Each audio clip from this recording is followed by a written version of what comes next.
He did actually literally pick me up and throw me out the door, and then the police turned up and I told them what had happened, and they just told me to go home because I was pissed and a nuisance.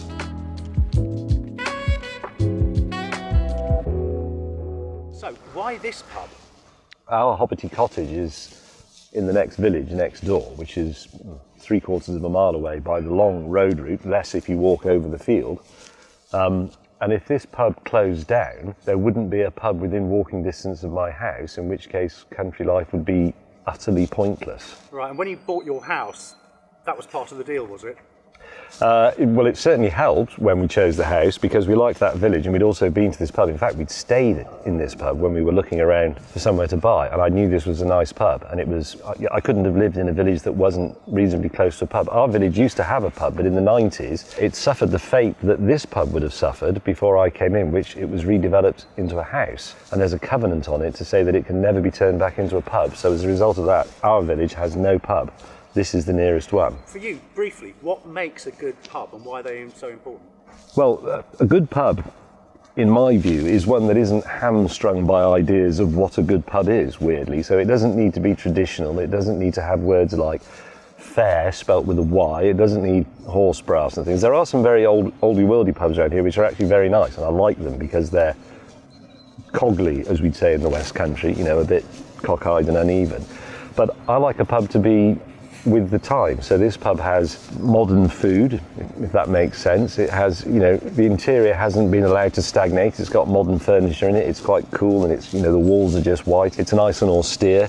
The important things are the atmosphere. The most important thing is the landlord, Chris in this case, because for some reason the person who's running the pub makes or breaks it. Even if nothing else changes, you can change the landlord, the decor, the pictures, the menu, everything remains the same. You've got the same beers on taps, but somehow the pub goes downhill.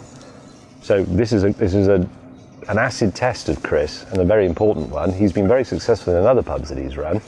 Will this be a great pub under Chris? I think it will. Everything else is right. Food, Johnny is a fantastic cook. I like the furniture. It needs a few pictures. It didn't make a profit before, but I think it can be run in a slightly tighter, more business-like way. That's where Simon comes into it. It just can't fail. And it's important because, I don't want to start talking like someone who drops in the community into every sentence, but they are quite important focal points in villages. You have church halls, you have churches, they're not very popular these days, you have pubs, and people will go to a good pub. A lot of people are always saying, oh, the pub's doomed, and pubs in Britain are closing down at the rate of 12 an hour, or whatever the latest statistic is, but my observation is that bad pubs close down, good pubs survive quite easily and probably always will. If you think of a traditional pub, it's got a pool table, dartboard, slightly more modern ones have football on the telly and all that sort of thing. Are you going to be having any of those kind of leisure activities available, or is it going to be purely gastro? No is the answer. We're not going to have any of those. And I don't like the word gastro because it's not pretentious. This is decent, straightforward food, expertly cooked using quality ingredients. It's not a cheap pub. But it's not ludicrously expensive either. When I was younger, certainly, pubs had rules. Now, are there any rules at the Royal Yes, Oak? yes. You've got a spider in your hair again. Oh, I've always got a spider in my hair. It's because I'm lucky. Rules, yes, there are going to be a few. I haven't formulated the full list of rules yet. They are quite simple ones. No Morris dancing, for example. I did say no quiz night, but the quiz night apparently was very popular back when the pub was open. I never came to it, and I never would because I don't like quiz night. So when the quiz night is on, I will go to the Compasses or the Beckford Arms, or maybe the Horseshoe at Ebersbourne Wake. There's plenty of other good pubs for me to go to that won't be having a quiz. Is there any dress code? Is there any? No, of course not. As long as your genitals are covered, unless you've got a particularly fine example. Okay, and I understand that it's not just the pub, there's a ramshackle barn as well.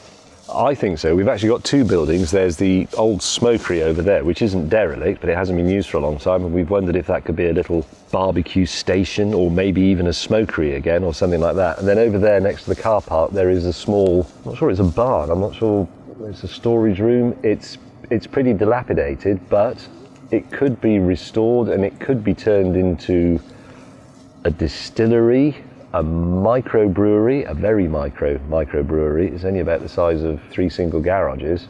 I'm a bit nervous about microbreweries because I think a lot of them are actually terrible. You could make rum in it. Rum is very fashionable. A celebrity recently sold his gin line for £1 billion. Who was that? Ryan Reynolds, yes. You see, he's made a fortune out of his gin, so we'll think about it.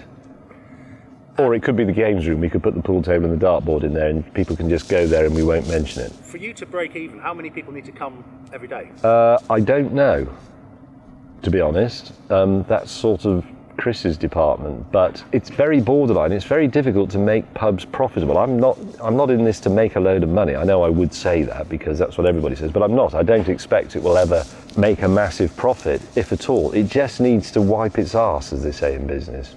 Wipe its face, rather, that's what they say, not wipe its arse. Which I think it could do, according to Chris's calculations, which he's shown me. And the number of people eating, which is what's most important to us, will vary greatly, and the total number is reduced by the COVID precautions. It could be as few at a lunchtime as 4. But on opening night, we're fully booked up. We've got over 50 people coming to eat, and that's about as many as we can take at the moment. So if we could do 2/3 of that consistently, yeah. Later on today, you've got various FoodTribe, food guru experts, aficionados coming along to do a dry run. Are you sure this is a good idea? No, I'm not sure it's a good idea. It's very risky because even though I own a substantial part of FoodTribe, I can't really, and I wouldn't, stop people saying what they actually think on it. But it is a necessary test. It is a genuine test because the kitchen hasn't been used for a year, pretty much. There are a few new bits of equipment in there. Chris is new to the pub. It's all been sort of rebooted. We need to know if it works, and the only way you can be really sure is by testing it out on some genuine customers. So we've got a full menu tonight. No one has pre-ordered. 6 people are going to come. They can order anything they want. They can have any of the wines they want. We can't have the beer yet, unfortunately, because it's not plumbed in. But we've got bottled beers, and we will see if they have a nice experience. I mean, I'm sure they will. The food here, Johnny was the chef in the old days before it shut down, and I used to come here regularly, and the food was great. And I don't see why it shouldn't still be great, unless he's somehow forgotten how to cook, but I don't think so. Okay, now I'm going to put quite a fast one. You've been handed one of your own wines, which you selected a couple of weeks ago. Can you tell me what that one is? Yeah, I thought you were going to ask me that, and we did select the wines. We tested a total of 24 wines, 3 champagnes, 2 sort of rosé things, and a handful of beers. So our judgment had been impaired slightly, but I think this is the second tier Chardonnay. No. It's not the surprise Greek one because it tastes too creamy. I don't know then. What is it? It's the Marlborough Sauvignon Blanc. Is it really? Now that surprises me because it tastes quite creamy, unusually for a Marlborough. I thought it might be Sauvignon because it's got that grassy thing on the nose, but the softness of it would lead me to think it's a French one, not a New World one. So it just goes to show that I shouldn't be allowed anywhere near this pub because I talk total bollocks. But I'm not running the pub, just to be clear. I own half the pub. I can have an opinion on it and make suggestions, as I have done. They are at liberty to ignore me, and they do. For people who are wanting to come from far and wide, what is great about this area as a whole? Oh, this area is lovely. It's got lovely walks, lovely bicycle and motorcycle rides, nice roads to drive on. We've got Wardour Castle, historic buildings, beautiful landscape, very hilly.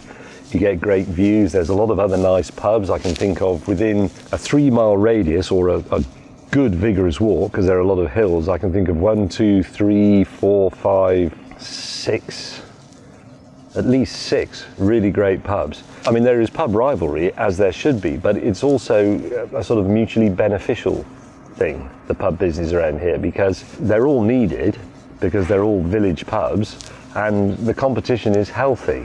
You know, I went to the Beckford Arms, which is the sort of poshest pub in the area, last week. And I did say to them, look, I'm not coming to spy, but actually I was going to spy to check up on their food and their ambiance. It's all very nice. It's a lovely pub, but that doesn't mean that ours can't be lovely as well. If anything, it sort of spurs us on a bit. I suppose one of the big issues that people got these days, especially if they're keen drive-tribers, is obviously driving and drinking is a bit of a problem. But this pub has a added layer to it. The 5 rooms, yes. It has 5 excellent and reasonably priced rooms. Recently redecorated. Yes, I say come to our pub and stay here, because from this base you can do all the activities that are great in this area: bird watching, walking, running, cycling, motorcycling, reading a book, drinking beer and eating our food, plenty of it, flood the cowling, looking at the sky. We've got a local airfield if you want to do some plane spotting. That's also got a very good cafe in it. We've got loads. It's a lovely part of the world, much better than the Cotswolds. That's full of You don't like the word lose. No. Do you think you ought to have a public vote on what it should be called? Well, I hope that I know they're going to be a bit facile about it, but I would hope that our commenters, who are also liking and subscribing, would come up with some good suggestions. I did ask for it. If I don't like your suggestions, I'll decide.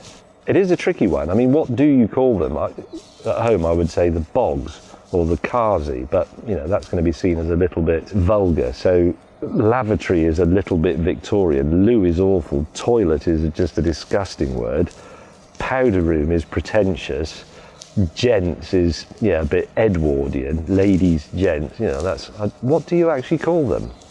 Or do you have a sign? Maybe it's a symbol. That may be a way around it. Inevitably, you're going to be getting emails from influencers who've got lots of followers apparently, and in return for giving them free board and lodging, they will promise to write nice things about you. What's the corporate response as far as that's concerned? Bugger off is the corporate response. In your misspent youth, were you ever chucked out of a pub? Oh, God, yes. I got chucked out of pubs when I was underage, and I most famously got thrown out of the... what's the pub opposite the Opera House in Covent Garden? I've always known the name of that pub because it looms large in my memory, and I've just forgotten it. But anyway, I was in there and with a mate of mine, so I would have been in my 20s, and some bloke threatened my mate, and I went up and went, "Oi." Well, not even oi, I just said, "Do you mind awfully," or whatever. But it turns out he was the pub bouncer. I don't know why I had a bouncer, it's just a normal sort of nice London boozer. But he did actually literally pick me up and throw me out the door. And then the police turned up and I told them what had happened, and they just told me to go home because I was pissed and a nuisance. I'm still cross about it. It was 30 years ago. What's that pub got? Shit pub, anyway. So you've never been back since? No, I have. I've been back many times because I go to the Opera House quite regularly. And I go in there. They don't remember. They don't go, "Hang on a minute, you're barred." Well, they will do now.